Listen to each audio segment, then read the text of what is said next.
Hello guys, this is Vedanand Singh. Welcome to my new YouTube channel.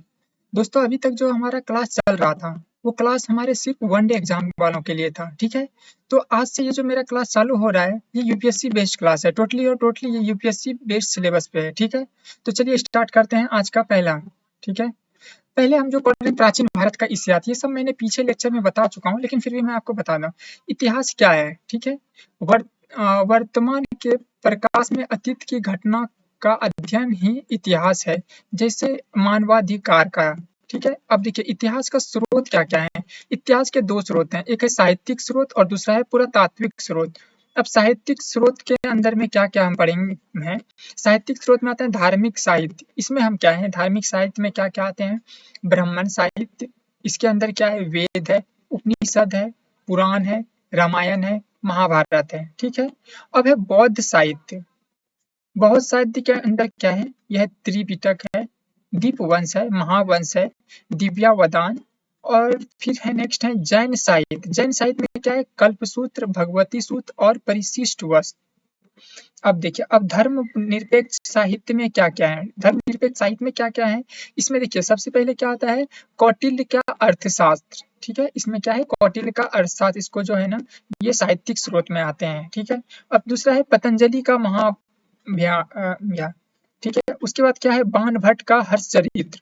तीस fourth number क्या है, विशाखदत्त का मुद्रा राक्षस। ठीक है, अब पांचवा जो है ये है विदेशी यात्रियों का विवरण। ठीक है, जैसे ये मेगास्थनीज है, फान है, होनसांग है। ठीक है, ये हमारे विदेशी विवरण से पता चलते हैं। ये स्रोत के विशेष पे मैं बता रहा हूँ, और ये स्रोत किसमें, साहित्यिक स्रोत में आते हैं।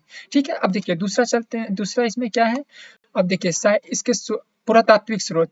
पुरातात्विक स्रोत में हमें क्या पता है, जैसे मैंने पीछे लेक्चर में ये सब डिटेल में थोड़ा बताया हूँ, एक बार हो सके तो आप देख लीजिए, लेकिन मैं फिर बता दे रहा हूँ। देखिए पुरातात्विक स्रोत में हमारा क्या था, एक अभिलेख आते हैं। ठीक है, इसमें क्या है कि हम लोग जो है ना कुछ चीजें रहते हैं हम जिसे पढ़ नहीं सकते हैं। ठीक है, इसमें हमारे कुछ स्रोत वैसे हैं इसमें जिसमें हम पढ़ नहीं सकते हैं, सिर्फ और सिर्फ हम उसे देख, जैसे कि मृत भांड दूसरे नंबर। ठीक है, सिक्के, मूर्तियां, मूर्तियां से मुझे जानकारी मिलते हैं, स्मारक इत्यादि इसके अंदर आते हैं पुरातात्विक स्रोत में। अब देखिए साहित्यिक स्रोत की इसमें कुछ कमियां थी। उसमें कमियां क्या की थी, धार्मिक पूर्व ग्रहों से युक्त था। ठीक है, दूसरा है अति संयुक्त पूर्ण वर्णन। ठीक है, फिर क्या है, इसमें समय की सटीक जानकारी नहीं मिलती है। ठीक है, उसके बाद फिर क्या है, दरबारी लेखन की परंपरा से प्रभावित था। और फिर नेक्स्ट है परवर्ती कालीन लेखकों द्वारा पूर्ववर्ती काल की घटनाओं का उल्लेख, जिसमें कुछ नई बातें शामिल हो जाती है और कुछ बातें छूट भी जाती है। ठीक है, अब देखिए पुरातात्विक स्रोत और साहित्यिक स्रोत की कुछ कमियों को दूर करने के लिए इनकी महत्ता अधिकार है। ठीक है, अब देखिए, अब जो हम लोग ये पढ़ेंगे, अब हम लोग नेक्स्ट में डिटेल्स में चलते हैं। हम लोग इसमें जो भी पढ़ेंगे डिटेल में पढ़ेंगे। ठीक है, अब देखिए क्या है, प्राग ऐतिहासिक। देखिए प्राग ऐतिहासिक वैसा है जिसमें कि ना हम लोग इसमें क्या है कि हम लोग इसमें हमारे पास प्रूफ तो है, स्रोत की जानकारी तो है, लेकिन हमारे पास लिखित नहीं है। ठीक है, अब देखिए इसको तीन भाग में बांटा गया है। तीन भाग में, एक है पूरा पाषाण, दूसरा है मध्य पाषाण और तीसरा है नव पाषाण। देखिए जो पूरा पाषाण का जो आरंभ से 10,000 ईसा पूर्व तक ये पूरा पाषाण के अंदर आते हैं।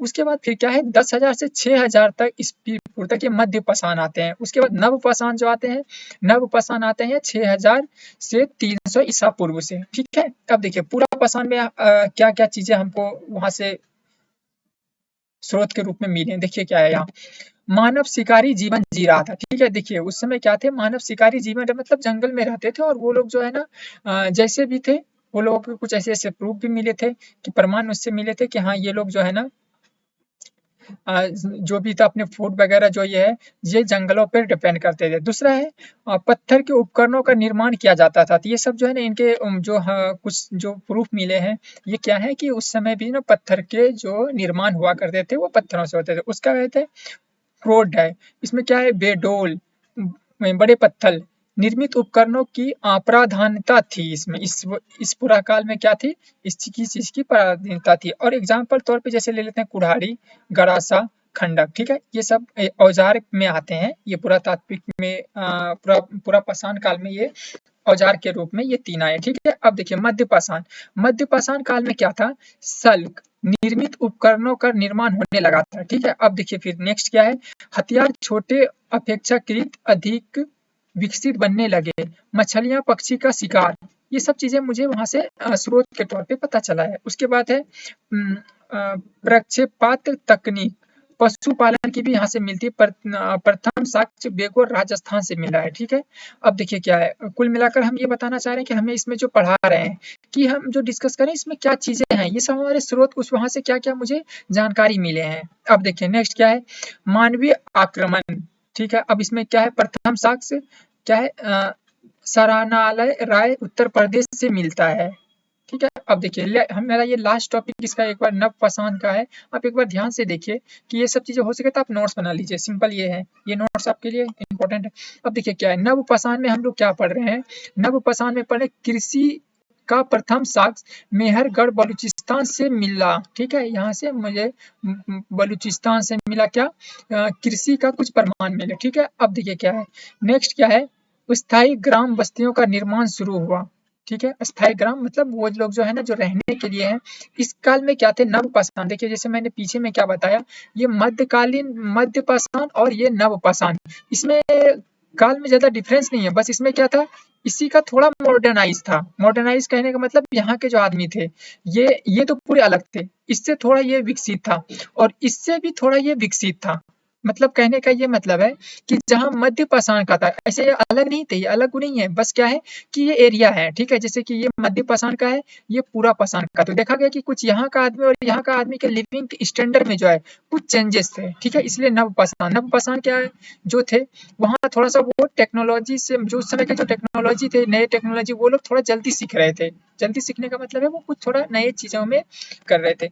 अब देखिए फिर जैसे कि अब ये क्या, इसने क्या देखा कि सभी जंगल में कहते, इन्होंने कृषि का वो साक्ष्य खोजे। उसके बाद क्या है, ये लोगों को लगा कि नहीं, मुझे जो है ना रहने के लिए जो स्थायी ग्राम बस्तियों का रहना है। उसके बाद इन्होंने मृद भांड निर्माण शुरू किया, मतलब इन्होंने जो है ना अपने घर पे ही मृद भांड का बर्तन, मतलब ये मिट्टी के बर्तनों का अपना कुछ सामान बनाना किए। ठीक है, अब देखिए क्या है, धातु का प्रथम प्रयोग हुआ था, मतलब ये जो नवपाषाण काल में जो थे, ये इसमें ना ये प्रमाण मिलते हैं कि वहाँ जो है ना प्रथम धातु यूज हुए थे, और वो धातु का नाम क्या था ये आप याद रखिए, वो कॉपर था, तांबा था, तांबा यूज हुआ था। ठीक है, इसके पश्चात ताम्रपाषाण काल प्रारंभ हुआ। अब देखिए इसके बाद क्या होता है, ताम्रपाषाण काल प्रारंभ होता है नवपाषाण के बाद। नवपाषाण के बाद अब ये ताम्रपाषाण, आपको लग रहा है ताम्रपाषाण जो है ना ये तांबे के युग के, यहाँ सबसे पहले क्या था, ये धातु का यूज होने लगा था। अगर ये धातु का यूज होने लगा तो इस समय ये ताम्रपाषाण में क्या था, ताम्रपाषाण में धातु का ज्यादा से ज्यादा यूज होने लगा। ठीक है, तो चलिए आज मैं बस इतना पे ही टॉपिक को वो करता हूँ। नेक्स्ट क्लास से जो भी लेंगे मेरे थोड़ा लंबे लेक्चर रहेंगे, और मैं पहले क्या करूंगा, पहले शुरू में मैं वन डे एग्जाम जैसे एसएससी एमटीएस वगैरह वालों के लिए लूंगा, और उसके बाद मैं यूपीएससी क्या करूंगा, और मैं आगे से आने वाले क्लास में मैं चाहूंगा थोड़ा लंबा क्लास लूँ। ठीक है, क्योंकि ये मेरा इतने टाइम में नहीं हो पाते हैं, मैं शॉर्ट में 2-3 स्लाइड ही लेके आया आज। ठीक है, नेक्स्ट क्लास से हम जो भी करेंगे पूरी डिटेल में करेंगे। ठीक है, बस इसके साथ ही अगर आप नए हैं तो आप इस चैनल को सब्सक्राइब कर ले। थैंक यू, जय हिंद।